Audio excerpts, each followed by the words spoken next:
प्रधानमंत्री नरेंद्र मोदी ने 15 अगस्त 2026 को स्वतंत्रता दिवस के मौके पर लाल किले की प्राचीर से विकसित भारत 2047 का रोडमैप पेश करते हुए शक्ति की सप्तधारा का जिक्र किया। उन्होंने भारत की भविष्य की ताकत को 7 प्रमुख क्षेत्रों से जोड़ते हुए इसे एक व्यापक रणनीतिक विजन के तौर पर सामने रखा। प्रधानमंत्री के मुताबिक इन 7 धाराओं में मैन्युफैक्चरिंग, कृषि, फूड प्रोसेसिंग, टेक्नोलॉजी और इनोवेशन, गति शक्ति और कनेक्टिविटी, रक्षा शक्ति, ग्रीन और ब्लू इकोनॉमी और भारत की सॉफ्ट पावर शामिल है। सप्तधारा सप्तधारा शब्द अपने आप में भी काफी अर्थपूर्ण है, यानी कि मीनिंगफुल है। संस्कृत में सप्त का अर्थ होता है 7 और धारा का अर्थ होता है प्रवाह या धारा या बहना, यानी अलग अलग धाराओं का एक साथ आगे बढ़ना। प्रधानमंत्री के भाषण में इसका इस्तेमाल केवल 7 योजनाओं या 7 सरकारी क्षेत्रों की सूची के तौर पर नहीं, बल्कि भारत की सामूहिक शक्ति के रूपक के रूप में दिखाई देता है। जिस तरह कई धाराएं मिलकर एक बड़ा प्रवाह बनाती हैं, उसी तरह इन 7 क्षेत्रों की ताकत को मिलाकर भारत को 2047 तक विकसित राष्ट्र बनाने की कल्पना की गई है। तब देश अपना 100वां स्वतंत्रता दिवस मना रहा होगा, जब भारत विकसित भारत 2047 के सपने को पूरा कर रहा होगा। सप्तधारा की पहली शक्ति मैन्युफैक्चरिंग पावर है। प्रधानमंत्री ने इस बात पर जोर दिया कि भारत को सिर्फ तैयार उत्पाद बनाने वाला देश नहीं, बल्कि कंपोनेंट से लेकर अंतिम उत्पाद तक पूरी वैल्यू चेन तैयार करने वाला वैश्विक केंद्र बनना होगा। इसके लिए लागत, गुणवत्ता और उत्पादन के पैमाने को अंतर्राष्ट्रीय मानकों के अनुरूप बनाने पर जोर दिया गया है। उनका संदेश साफ है कि भारत को ग्लोबल सप्लाई चेन में भरोसेमंद मैन्युफैक्चरिंग हब के रूप में अपनी जगह मजबूत करनी होगी। दूसरी धारा कृषि और फूड प्रोसेसिंग है। भारत कृषि प्रधान देश है। इसका उद्देश्य खेती को केवल घरेलू जरूरतों तक सीमित रखने के बजाय भारतीय कृषि उत्पादों को वैश्विक बाजार से जोड़ना है। मिलेट्स, मसाले, फल और सब्जियों जैसे उत्पादों की प्रोसेसिंग, पैकेजिंग और ब्रांडिंग के जरिए भारत को बड़ी फूड पावर बनाने की दिशा में आगे बढ़ने की बात कही गई है। इससे किसानों की आय बढ़ाने के साथ साथ ग्रामीण अर्थव्यवस्था यानी कि रूरल इकोनॉमी और रोजगार को भी मजबूती मिल सकती है। तीसरी शक्ति टेक्नोलॉजी और इनोवेशन है। प्रधानमंत्री ने artificial intelligence, quantum technology, space, robotics और डेटा सेंटर जैसे क्षेत्रों में भारत की क्षमता बढ़ाने की जरूरत बताई। यूपीआई और डिजिटल पब्लिक इंफ्रास्ट्रक्चर की सफलता का उदाहरण देते हुए उन्होंने भारत को केवल टेक्नोलॉजी का बाजार नहीं, बल्कि दुनिया के लिए इनोवेशन हब बनाने की बात कही। मेड इन इंडिया, 6G और अगली पीढ़ी की कम्युनिकेशन टेक्नोलॉजी में नेतृत्व भी इसी सोच का हिस्सा है। चौथी धारा गति शक्ति और कनेक्टिविटी से जुड़ी है। इसका फोकस तेज और बेहतर परिवहन व्यवस्था, हाई स्पीड रेल, सड़क, एयरपोर्ट, जलमार्ग और मल्टी मॉडल लॉजिस्टिक्स को मजबूत करने पर है। बेहतर कनेक्टिविटी का सीधा संबंध देश की आर्थिक प्रतिस्पर्धा से है, क्योंकि इससे लोगों, सामान और सेवाओं की आवाजाही तेज होती है। इसी के साथ बंदरगाहों को केवल माल ले जाने या लाने की जगह ना मानकर पोर्ट लेड डेवलपमेंट का केंद्र बनाने की सोच भी इसी गति शक्ति का हिस्सा है और इसी के चलते सामने रखी गई है। पांचवी धारा रक्षा शक्ति है, यानी कि डिफेंस पावर। मौजूदा वैश्विक परिस्थितियों में रक्षा उपकरणों, जरूरी तकनीकों और रणनीतिक क्षमताओं के मामले में आत्मनिर्भरता को महत्वपूर्ण माना गया है। प्रधानमंत्री ने drone, counter drone, hypersonic defence technology और साइबर सुरक्षा जैसे क्षेत्रों में भारत की क्षमता बढ़ाने पर जोर दिया।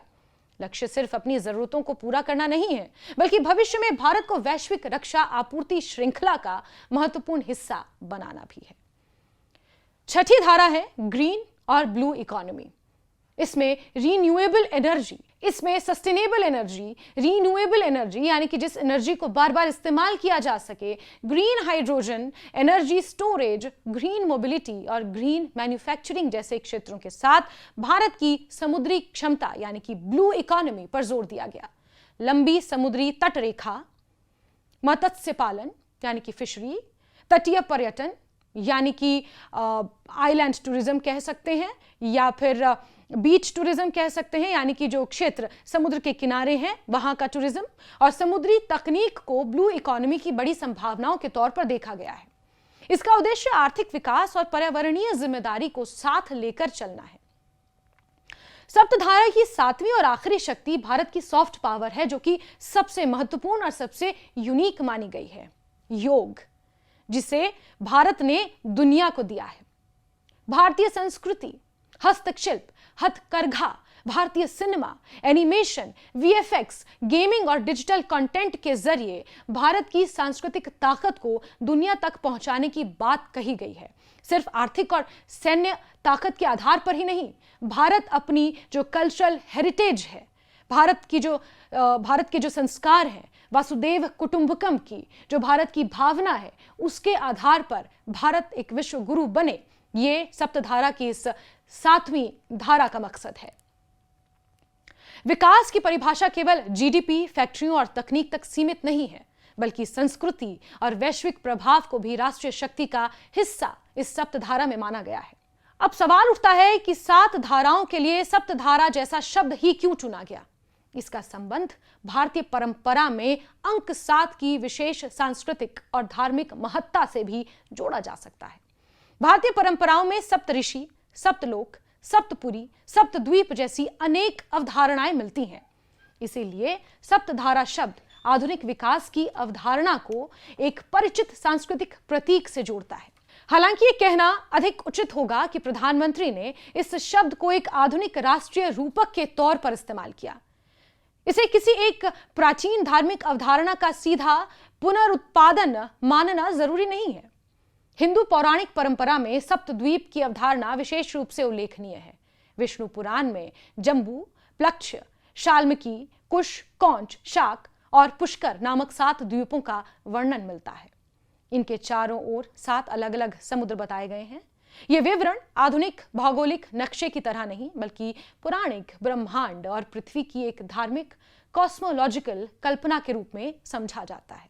इसी तरह हिंदू ब्रह्मांड विज्ञान यानी कि the science of supreme reality, और हम आसान भाषा में समझें तो द वर्ल्ड ऑफ ब्रह्मा में 7 ऊर्ध्व लोक यानी कि अपर वर्ल्ड यानी कि हेवन कह सकते हैं, लोगों की अवधारणा भी मिलती है।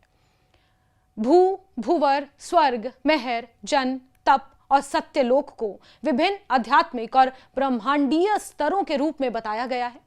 पौराणिक परंपराओं में कुल 14 लोकों का उल्लेख मिलता है, जिनमें 7 उच्च लोक और 7 अधोलोक माने जाते हैं। 7 का महत्व धार्मिक भूगोल में भी दिखाई देता है। सनातन परंपरा में अयोध्या, मथुरा, हरिद्वार, काशी, कांचीपुरम, उज्जैन और द्वारका को सप्तपुरी यानी 7 पवित्र नगरों के रूप में माना जाता है। भारत सरकार के पर्यटन पोर्टल इनक्रेडिबल इंडिया पर भी इन 7 शहरों को प्रमुख हिंदू पवित्र नगरों के रूप में सूचीबद्ध किया गया है।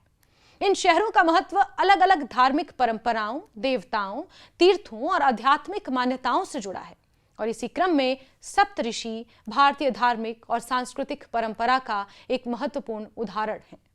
अलग अलग ग्रंथों, परंपराओं में सप्तऋषियों की सूचियां बदल सकती हैं, लेकिन एक प्रचलित सूची में वशिष्ठ, कश्यप, अत्रि, जमदग्नि, गौतम, विश्वामित्र और भारद्वाज के नाम मिलते हैं।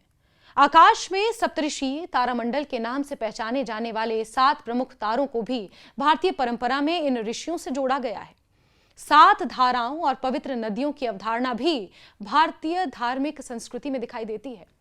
गंगा के संदर्भ में हरिद्वार क्षेत्र की स्थानीय धार्मिक मान्यताओं में सप्तधारा या सप्त सरोवर का उल्लेख मिलता है। इससे जुड़ी कथा में माना जाता है कि गंगा की धाराएं सप्त ऋषियों की तपस्या के दौरान अलग अलग दिशाओं में प्रवाहित हुईं। ये 7 धाराएं केवल पानी के प्रवाह की बात नहीं करती, बल्कि निरंतरता, विस्तार और शक्ति के प्रसार का प्रतीक मानी जाती हैं।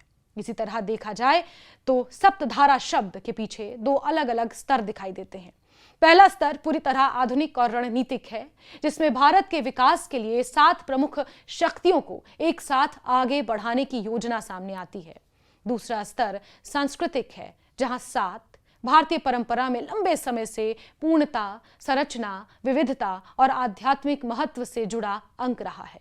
प्रधानमंत्री ने इसी परिचित सांस्कृतिक प्रतीक को आधुनिक विकास की भाषा से जोड़कर शक्ति की सप्तधारा का रूप दिया है।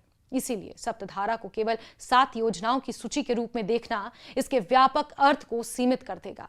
इसका मूल संदेश यह है कि विकसित भारत का निर्माण किसी एक क्षेत्र की ताकत से नहीं, बल्कि उत्पादन, कृषि, तकनीक, कनेक्टिविटी, रक्षा, पर्यावरण और संस्कृति जैसी अलग अलग शक्तियों को एक साथ आगे बढ़ाने से होगा। जिस तरह भारतीय परंपरा में 7 धाराएं, 7 लोग, 7 द्वीप, 7 पवित्र नगर और सप्त ऋषि 7 की एक व्यापक सांस्कृतिक छवि बनाते हैं, उसी तरह आधुनिक भारत के लिए सप्तधारा 7 अलग अलग शक्तियों को एक साझा राष्ट्रीय प्रवाह में बदलने का राजनीतिक और सांस्कृतिक रूपक बनकर सामने आती है।